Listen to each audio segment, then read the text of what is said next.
Sábados desde o Outeiro de Mondoforte.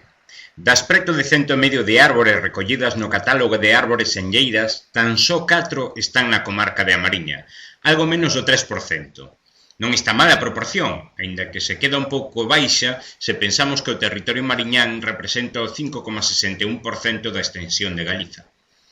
Das 4 árbores, 2 son eucaliptos. Tampouco é raro, pois monocultivo desta especie arbórea é unha realidade na antiga provincia de Mondoñedo. Viveiro acolle o ciprés de California da Misericordia e o coñecidísimo avó do eucaliptal de Chavín, e en Foz están o eucalipto da Casa de Raimunde e a moreira negra de Cangas de Foz. Precisamente dunha moreira lles quería falar hoxe, unha árbore que, de non terse cortado, é posible que formase parte deste catálogo do que lles estou a falar. Ao pé da canle do río Bañadares que movía os muiños da Muiñeira, o de Arcidiano, o de Veiga, e que aínda move o de Delmiro, a medio camiño entre os muiños de arriba e os de abaixo, pouco despois de pasar un pontigo, había unha moreira. Eu non sei se era o derradeiro vestixo vivo daquele intento de pôr a funcionar en Mondoñedo séculos atrás unha industria da seda, se cadra así. En todo caso era unha árbore que medrou en perpendicular e que nos permitía aos pícaros e non tan pícaros pasar dunha beira a outra da canle e que, aínda por riba, chegado o seu tempo era xenerosa dando froito. Un día, unha meiga que comía filloas verdes con serra e brosa na man encargouse de tirarnos aquela ponte natural que medrara a capricho, aquela fonte de moras, aquela parte da historia.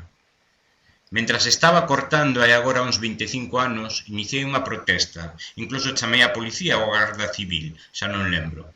Ou a memoria quere diversificar responsabilidades. E non sei se era que, como non pronunciaba ben nin o R nin o Z, os meus berros non serviron para nada, e tampouco a chamada de auxilio.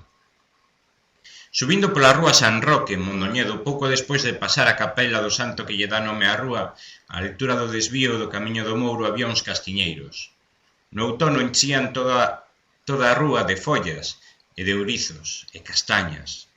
Ali había todo tipo de bichería, moita sacabeira e escáncer, e en lugar de tentar limpar as follas de vez en cando para que os bichos non foran tantos, decidiron cortar as árbores.